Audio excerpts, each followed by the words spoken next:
I appreciate you joining us for a very special Wednesday edition of Talent Grind Live. And so, generally, I think we want to be talking about the LinkedIn AI report. However, Alex called an Typical. audible and sent a copy to an article from the BBC that says half of all knowledge workers are using personal AI tools. So I I thought, think, yeah. yeah, I Like think generally we just want to talk about the LinkedIn report and how AI is intersecting the recruiting marketplace and generally knowledge workers in general. yeah, let's dive right into the LinkedIn report, I think, because I think there is a lot of data there that is actually quite fascinating, I think. That I think like for an audience that would be listening to this, I would genuinely take away, oh, okay, if I'm not doing AI, A, I'm not alone, and B, there's so much more for me to do. There's a lot of work to do, but there's just an absolute ton of upside. I'm just gonna throw a piece of data in here, Michael, Yep. that I thought was really cool from that LinkedIn. I'm gonna put it in the notes afterwards of whichever, but it's talent acquisition professionals using generative AI reported 20% reduction in workload on average. And let's just leave that hang for a second. For those that are using AI, clearly they're like, it's such a time saver. For those that are not, imagine getting a one whole day a week back just from implementing AI tools. This has always been the way with technology. Very early on, I started using a scheduler way before Calendly became a thing. I found people receptive to using it, and it brought 40% of this back and forth time that I'd spent. When are you available? What about this day? What about this day? Sometimes it would be 6 to 8 emails just to get one calendar set, whereas I could send a link and it would be done in a second. And so I think it's iterating upon that progress we're seeing with Yeah. technology. But now the thing I think people need to understand about AI is comparison to other technology, where in the past you had to figure out the settings, you had to figure out the best way of using it. AI has never been easy. You can actually just go to an AI and say, teach me how I can be really good at using you, and it will teach you. Yeah, that's literally, I use it that way for prompts. It's like, help me write a better prompt for what I'm trying to do and what I need. ChatGPT is such a gateway. When we think about AI tools, automation, workflows, all the kind of things, my barrier or like my sort of bar for having a conversation with people about AI is what's your familiarity with even using ChatGPT? Because if you're more than novice at it, conceptually, I think the rest of AI will start making sense to you because you'll start thinking, where can I plug this in? Where can I figure out where this kind of sits in my own workflow that I can find these sort of optimizations to get that 20% reduction in workload, you know? Yeah, from that report, it said AI is transforming recruiting by automating routine tasks. 70% of TA pros agree. And for me, that's not a bad thing, right? And so ultimately, the system I'm trying to build is right now, I feel like we live in a world where information workers are spending 80% of their time sourcing talent or prospecting clients, verifying email addresses if you're good. Uh, and you care about your company's bounce rate, crafting personalized message, and we spend 20% of our times actually having meetings with people, maybe more if you're really good. I think it should be inverse. We should be spending 80 to 90% of our time building relationships and only 10 to 20% of our time actually doing that nitty gritty work. And I think that's where AI is going to take us. Oh man, I'm so glad you said that because I think that's the thing that I think has people worried when it comes to something like AI, Yeah. where I use this example a lot, obviously, but I was on a sales call before where somebody said to me, we have an intake of new recruiters coming and we want them to quote unquote work. Yeah. And if for those listening, Ellie sells a note taking and summarizer for recruiters. So we would cover the note taking part. And obviously, if taking notes takes 15 to 20 minutes after a call to get them locked down, you get them back in 60 seconds. Obviously, you're getting an enormous amount of time back. But there are people that when they don't have like their AI sort of head turned on or they haven't seen the upside of what AI can do, like of course you're going to be like, oh, this is the exact job spec that exists today, which has always existed. But things change. And that smuggling AI article, which we'll also speak about, I was so happy I read that because I was like, that has to be true. It There's no, does. because I sit on calls all the time with people, and I have no doubt in my mind that their younger employees are using ChatGPT to write job descriptions, to write debriefs, bringing like Fireflies or an Otter or any of these sort of like typical free AI recorders, bring them on calls. Like, why wouldn't you? As in, what's the downside? If anything, it's giving them an edge today. And I'm here for people to do that. I just think that companies should be more open-minded about it because ultimately these trends aren't going to go away. Reminds me of setting up a Facebook page in 2009 for your business where people thought that was juvenile, and obviously that Facebook has become the biggest advertiser in the world now. Yeah, absolutely. I've been thinking about that statement because said about the client saying we want people to work. I've got a response for you. Oh, go for It's, it. oh, do you want them to work in a pre-AI world or a post-AI world? And which world do you think is going to win? You can't have them work into a pre-AI world standard anymore. Totally. But surely if you were a recruiter now I think everybody should ask about AI process protocol in every interview, no matter what, to get a feel for what Yeah. that business is like. Because obviously, if like we don't have any AI in this business, you'd be like, yeah, maybe that's not really the company for me. So you might as well try and have control over it. And I always like to describe this. We're talking about a sliver of your entire workflow. When we talk about something like AI call recording, you think about the sourcing, the vetting, the scheduling, the interviewing, The the assessment, the debrief, everything. Yeah. yeah, the whole life cycle of It's a this. Like sliver. It's a sliver of the ecosystem of what's needed. sliver. And I'm like, fix your sliver. Isn't that what they say? Isn't that like the football coach mantra, marginal gains? Yeah. Where can you get like an efficiency gain somewhere? What's a quick win? If you think about sourcing, which is probably the hardest part of your job, which is sourcing good quality candidates, Yep. that there is an area to really think about when it comes to like sort of an AI strategy. Because it's really, I think, and as the non-recruiter, so I'm curious your take on this. If I was to think about sourcing, okay, I think of it like with my sales hat on, that kind of thing. I need to find the right customers. So there's obviously databases. In your case, it's databases like LinkedIn. But if you think about it, that's really the platform. But what is the AI? What's the role of AI in that section? It's not really the communication per se. It's like the process of communication. How ingesting sort of like applications. What are you going to do to triage those applications? If you put a job up, Mike, surely if you post a job on LinkedIn, everyone's complaining that they're getting 1,000 applications and how they expected to even read those in the first place. So there's probably like areas within sourcing, I imagine, that are like, okay, we need to not slap a band-aid on it, but rethink from the ground up how AI can help you with, say, your sourcing, your vetting in that little section of your It's life not cycle. about sourcing and yeah, it's about why you're doing it, I think. Say more.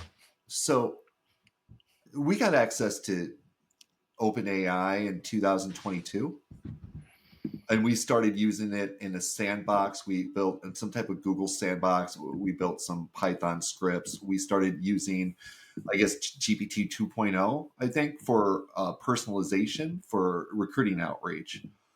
And we saw pretty quickly that the minute that they released Chat GPT, like publicly, like they did, that everybody would just be racing to incorporate it into their products. So we start thinking about it just a little bit differently in terms of, I think we're living in a structure right now where everybody's scrambling to build relationships, but do they really?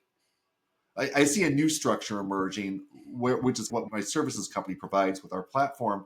We do all of our outreach as our clients and their executives, right? So we're building their relationship with the talent pool. And I can see a new model where a senior recruiter is supporting an executive or an organization. They're doing all their outreach as the managers and executives in that organization, right? And then when the positive responses filter through, they hand back to themselves like we do today. And then they build a relationship with the candidate, bringing them into the recruiting process and then bringing them up if they meet the standards that are needed. And so I think what you're going to see is you're going to have early level people who are doing all the core sourcing, doing outreach as the executives. The people who will be building the relationships will be the executives and the recruiters, not necessarily the core people until they move up into the recruiter role and then have people supporting them. Right? Because right now you got to have a bunch of like early level recruiters or you have sourcers who are reaching out as themselves. Why? It doesn't add anything. It doesn't help get a signal through the noise. People don't want to hear from some low level person. They want to hear from the executive or the hiring manager that they're going to, I know this for a fact. We've been doing this for 5 years. They want to hear from the person that they're going to report to. Right. And if you do outreach as the person they're going to report to, even when they turn your business off, if you did all that outreach through their Yeah. domain, you have all those emails out in the world. And then 6, 9, 12 months down the road, there's a layoff, a new boss comes in, something happens, they didn't get the promotion, people just start looking. They will always go for the low-hanging fruit. Who's been trying to recruit me? Oh, well, this VP of engineering at Twitch sent me an email, which was really just sent by a team supporting them. I respond back to that VP, opportunistic hire. I was interested in her 6 months ago. We probably have demand on my team still, right? Like I could bring one more engineer in. So this to me is the new model of corporate recruiting that we should be aspiring to. And then you still have the early level people who see the guts of the machine and how Yeah. it works and how the quality of your input results in the quantity of the output that you have coming back to you. Which Right? is interesting because what you're saying there just sounds to me like really good inbox management. You know, It's just a whole philosophy about yeah, it's a whole philosophy about how you source and reach out to people. Right. Because I was at a client and they took my methods and they sent them to the Philippines and they spammed and sprayed everybody in Silicon Valley. And they went from being from like this really hot startup that was kind of a who's who to just, oh yeah, those guys emailed me. And I realized from watching them do that, it's all about the quality. So if you put a high quality of input in, then if you source 100 people, but they're all on target and you get like a 3 to 5% response rate, that's enough candidates to fill a pipeline, well, right? that's the thing. I mean, I guess So you know better than I. If you're hiring for an executive for a startup, let's say it's a $10 million Series A funded startup. If you're looking for, say, chief revenue officer, chief head of sales, if you're looking for something like that, like how many people do you think you need in that pipeline? Do you need 20 people to be interviewed? it depends on the quality of the applicants. So you always want to have Well, yeah, good applicant quality.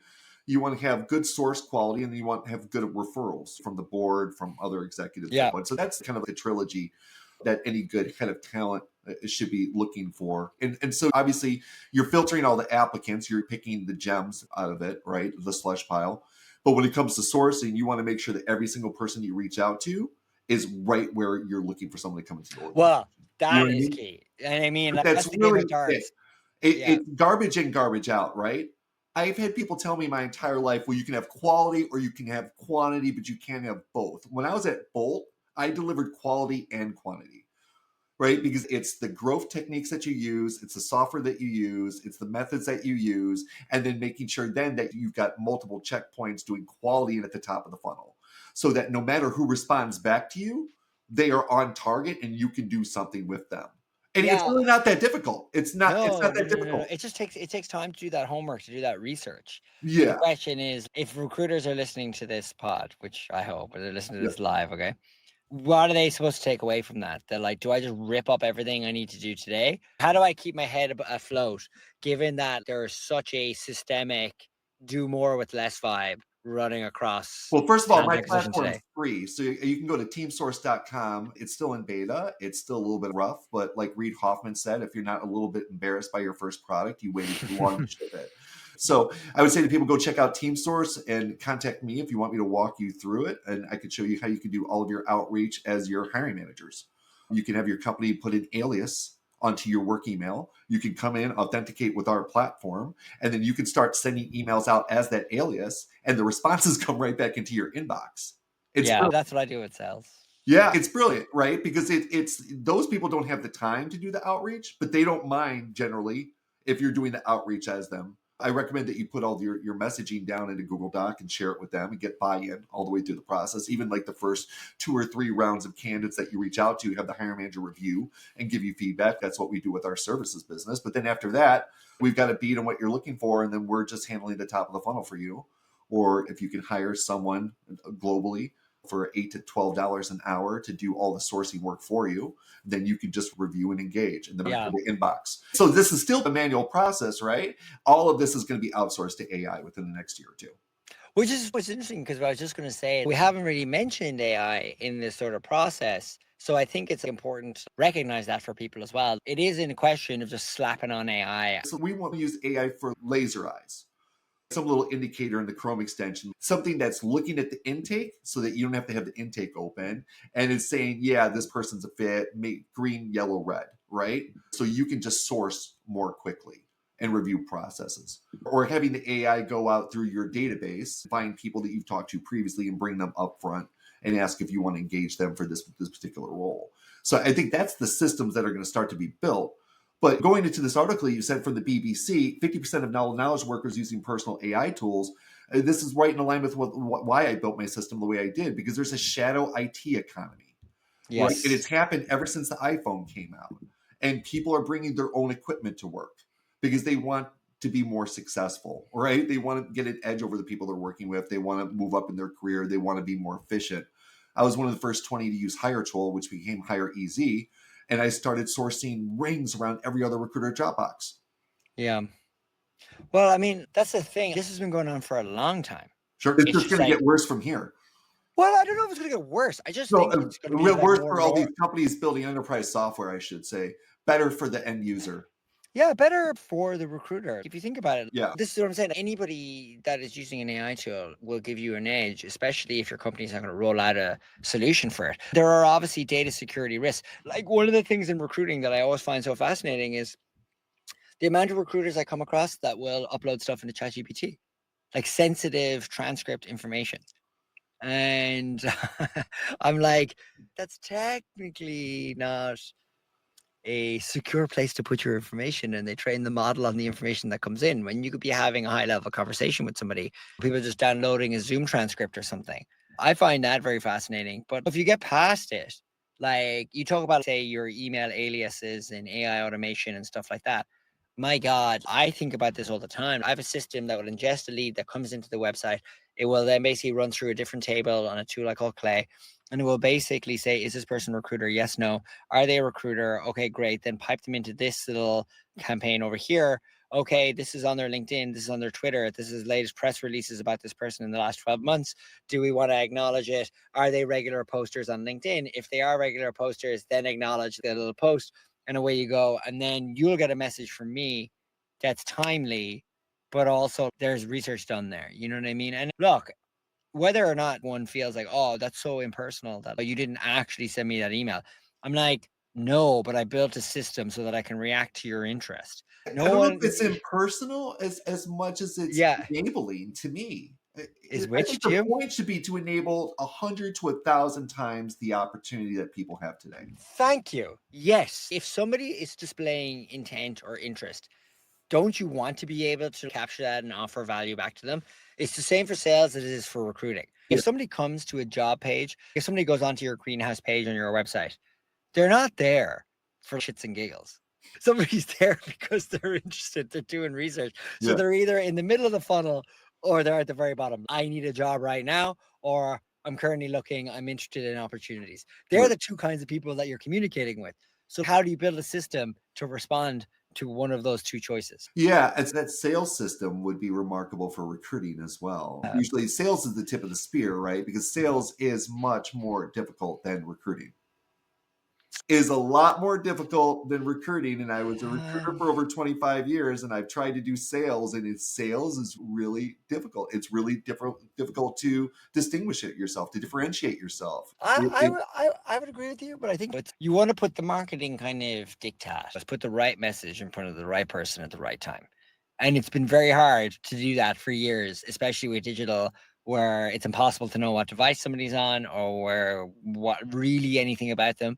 So being able to be smarter with your data, to be able to unmask people, to be able to put the right message in front of the right person at the right time. I'm all here for it. And when I think about your gig as a recruiter, yeah, AI will be able to unlock a lot of these kinds of automations that you otherwise would have to do manually and really struggle with. Do you know what I mean? And it's that for me, I think is a big crest of the wave that just the industry as a whole is finding itself in right now. I always laugh. I have people reach out to me that just type in AI plus recruiting. Mm. They don't really know what they're looking for. They just know because they went to a conference, because there's a lot of people that just don't know much about AI beyond ChatGPT. And AI It's isn't because it's something so like, early. It's going to be built yeah, in. It's going to be built into but tools, right? but I Yeah. think that's an opportunity for recruiters as well. Gary Vee Like would say that this is an arbitrage opportunity, right? 1,000%. If we go back to that point, there's 20% reduction in workload on average. That's an entire day Yeah, how for can you get recruiters. 60? Yeah, if you think about that, that's wild. And you said earlier that 90% of the job is about relationships. Okay, if you're able to get more time back to build better relationships, it's an enormous edge Couldn't you, for Alex, anybody. couldn't you see a world where everyone's AI agents are building relationships with other AI agents simultaneously, and all you need to do with them is query, oh, I have this need, and they will be able to give you a real-time update on who is available to help you fulfill that need? What's wrong with that? No, it'd be amazing. Yeah. I believe that's what we're working to. And if you live in a world like that, I don't believe in zero sum. I believe that the rising tide lifts all boats, right? I think it's just going to enable so much more opportunity. Because, right, even up until this point, if you're not technical and you have an app idea, you're limited by who you can convince to help you build that app. Yeah. Those days are leaving. This article says right here, this engineer wants to work with Cursor and his company's making him work with Copilot, right? What does it matter? You should let them bring their own tools in. I understand the IT security, but they're getting more and more robust. Is it really? Like, I'm Yeah. literally going in through this process with a strategic partner of a very large aviation company. And because we've got Microsoft single sign on, their IT department's basically like, okay, cool. It's been unbelievable. I'm like, so you don't have to do a whole bunch of security audits of me and have me answer like multi-page documents, and no, just send us the walkthrough and some documentation so we know what it looks like. But because we've got SOC it's 2. a NERVA ID or something, like whatever Microsoft's new security thing is, we've got that certification.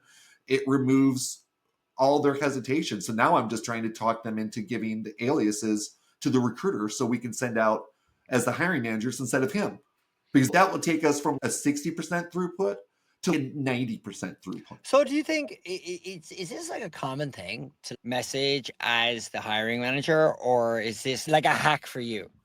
It's been a hack for me for the last 5 years. People were Yeah. super resistant to it in the last 5 years. Within the last 2 years, every executive was like, yeah, that's fine. Yeah, I would imagine. It's a war for talent. Well, that's exactly it. There will be studies, if not started already, about what has happened in talent in the last 5 years since COVID, in terms of the extraordinary overhiring and the extraordinary layoffs that are called like performance layoffs. Also, which could be its own episode, calling layoffs performance Don't layoffs. get me started on that. We're under 24 minutes here, and we got a lot of things we could talk about. But if I start talking about that, it'll be an hour. Yeah. Stunning cognitive dissonance by everybody. It's like, what planet are we living on? I No, guess but just the TLDR on that is that those companies, Meta, who are hiring people, keeping them from 8 to 16 months, and then laying them off over and over and over again, that will come back to haunt you one day. I don't know how it can engender a real positive culture. Do you Like, do you feel happy when someone announces they got a job on Meta on LinkedIn, or do you feel a little bit of pity for them?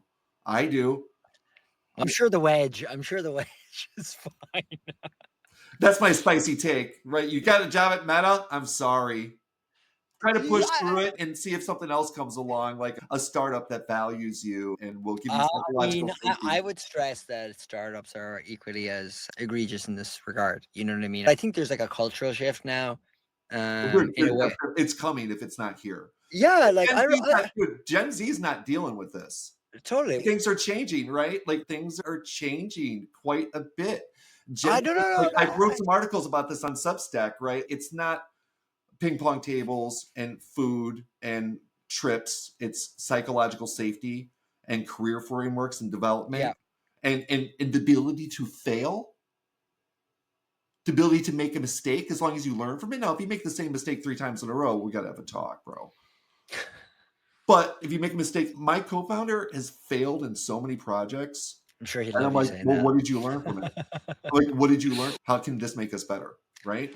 It's interesting you say this because I remember I'd never even heard of the word RIF or the Reduction in acronym force. RIF, reduction in force, until March 2020.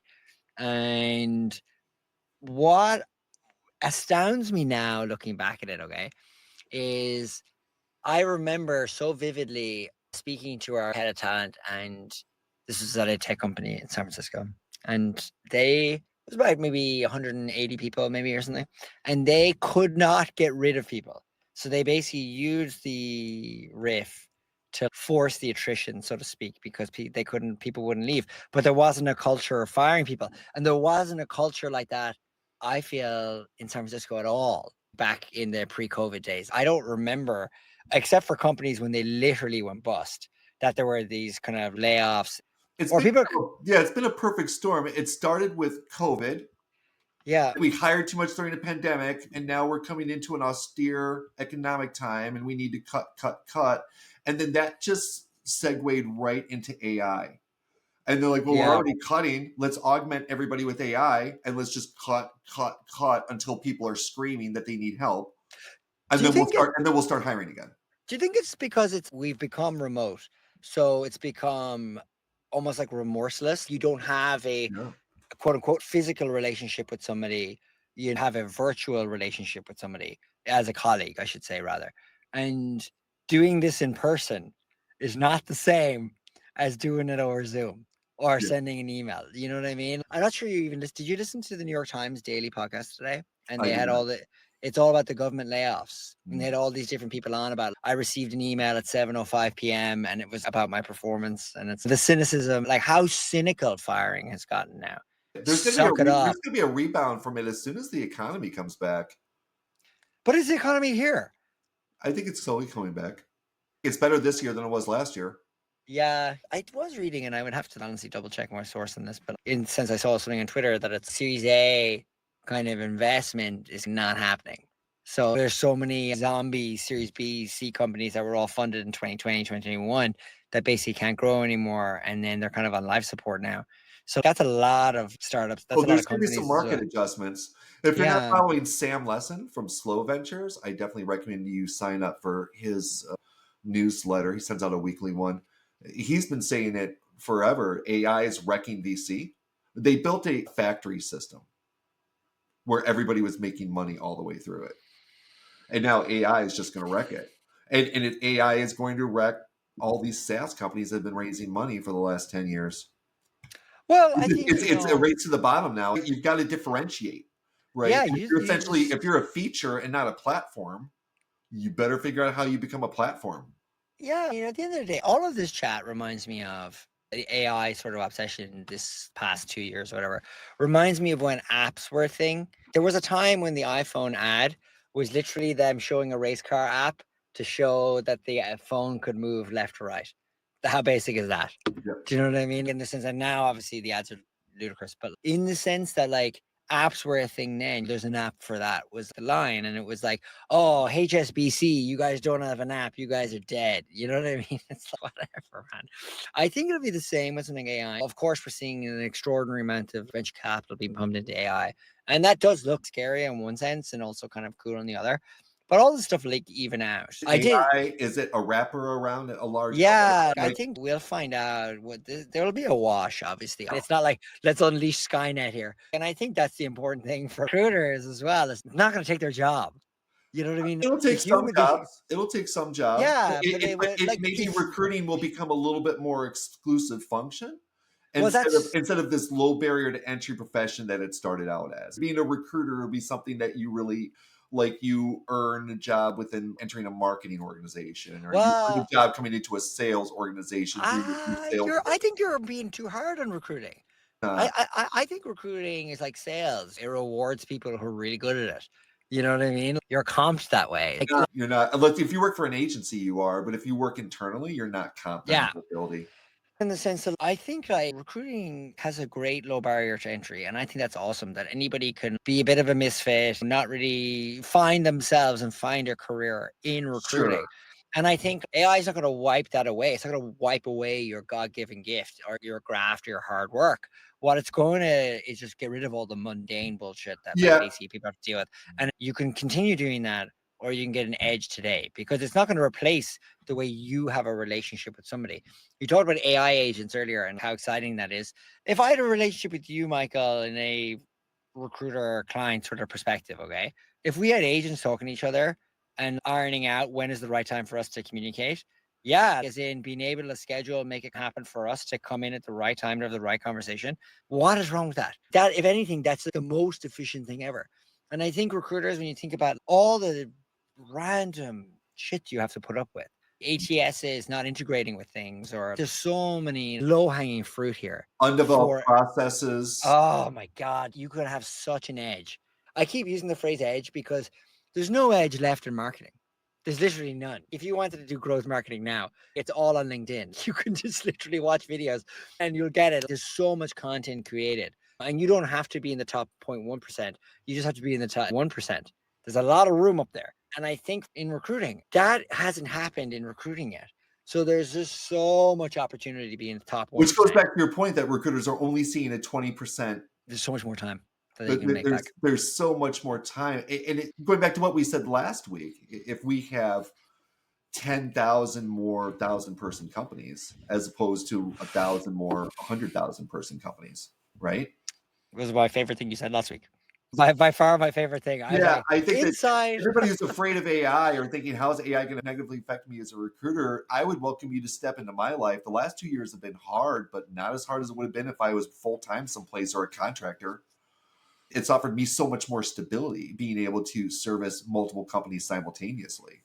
And Yeah. I think a lot more senior people should consider going fractional. Same thing with lawyers, right? Like, are lawyers going to go away? No. Will lawyers have to do less of the annoying crap and more actually helping people? Yeah. Right?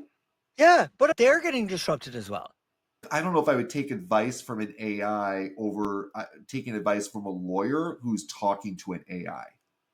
I would agree with that, but I think this smuggling AI conversation is fascinating because are you telling me there aren't junior lawyers trying to figure out their billable hours and they're using an AI tool to help them understand briefs or understand whatever the hell documents that they're looking at? I have Yeah. no doubt across the board that. Law firms might be a little bit more stringent on that Do you because think the so? law. Yeah, I think law Really? firms are probably the one area where there's not a lot of unauthorized access LLMs. I We'll think have to do an probably. entire episode on lawyers for this Yeah, it'd be just for a interesting to have a second. lawyer come here and tell us. So AI is being disruptive, but it's also enabling. I think is really the point, and I think that companies really need to start thinking That about is the point. companies really need to start thinking about: do we need to pay for all this software, or should we just open up our security and just make sure that everybody's using tools that have got industry standard SSO and authentication? And then maybe we use Okta or something. So if you want to use that tool, you better contact them and tell them to get Okta certified or something like that. I get that. I get people asking me for SOC 2 compliance like every bloody day. And large And enterprise will ask you for SOC 2. yeah, large enterprise always asks for that. But I do think that's a good practice, by the way. I don't think there should be this sort of cloak and dagger.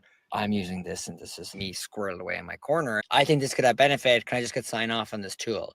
I look at, say, Ellie's price point, which is on the website if you go to ellie.ai, Yeah. and I go criminally Which is a decent price point. yeah, it's criminally underpriced versus some of the competitors. But this goes back to talent teams not getting doing more with less. Yeah. That even that price point is considered a lot. Any price point for talent teams is considered a There lot. you go. I think that's part of the balancing question about AI, which is we already have the vast majority of our budget going on some crazy HRIS software. Okay. It was the biggest change I noticed between Illinois and California. In Illinois, I was never given any budget. I was never given access to any tools. I had to do everything manually. And when I came out to California, people were much more open to me using software. And Yeah. I start to be able to use different software and experiment, and it made me more and more efficient, which is why I'm just firmly convinced that more open source software, people having different systems that they use across their career, people having their own stores of data that can authenticate and integrate with enterprise systems that are developed to authenticate and integrate with that. I believe that's the future. I think that's 10, 15 years from now. That's where we're going to. CFOs will love it. They won't need to have 1,000 different SaaS systems. They'll have one dominant SaaS system that all the individual users out there are working with.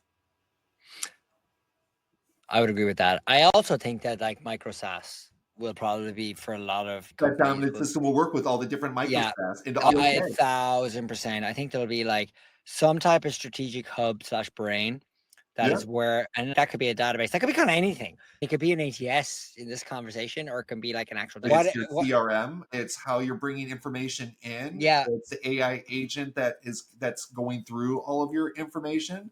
It's the insights that you're able to generate, right? If you're better yeah. with technology, you're better at finding software, you're better using that software, you get better results. In the past, you may have been ignored because you didn't play the political game, but in the future, it will be impossible to ignore that person. Like that, that's I personally, think that's so. the world that I'm working towards. I want to find those people who I want to enable and support those people who don't like office politics and who just want to perform at the best of their ability and be rewarded for it. That's what work should be. I agree with that. I think honestly, knowing how to use AI for your benefit will give people an edge. What is happening now? And that's what I'm saying. So if you are running your own recruitment firm, for example, it's okay, take a step back and go, I don't want to slap on AI, but if I want to look at what my process is from sales to say new business development, finding new clients, all the way to running that hiring process. If I take a step back and think of that as one long chain of information, where are the areas that are the links and Yep. where are the areas that I think are broken? You And look know, at and how can you fully automate it? Like I've and already I said, automating through that I've had process. a conversation with my co-founder. He's working on automating our sales right now, and next up will be social media. That's the thing that I think people think about is there's an efficiency to this game. And Yeah, if I could get a day back for anybody sitting here, okay, I have a podcast called The Labor Pool. And my former podcast was called Fast Casual, which was talking to people in hospitality, talent acquisition. When I started that pod, I didn't know anything about AI tools. I didn't even know how to use video editing tools. And let me tell you, the amount of time that was spent on Googling and watching YouTube videos to figure out how to do something versus now I could just ask ChatGPT straight away, what should I do with this? Secondly, there are so many software tools online that if you want to turn like square video into a horizontal, it will just use AI to do that. And you're like, yeah. thank you, AI. Well, Whereas before, that Tim, was my so partner hard. just told me about a tip. You can use Gemini now, and you can send it a link to a YouTube video and ask it to summarize it for you. So you Yeah, don't even have to watch. You don't even have to watch YouTube videos anymore. is that called a Google Light Studio? What do they call that again? Not No, it's just Gemini. in Google Gemini with something. It's Gemini with. Yeah, because there was a thing I saw that is, Gemini, yeah, what is the name of it? I actually can't for the life of me remember because I know there's a bunch of kids out here playing with that.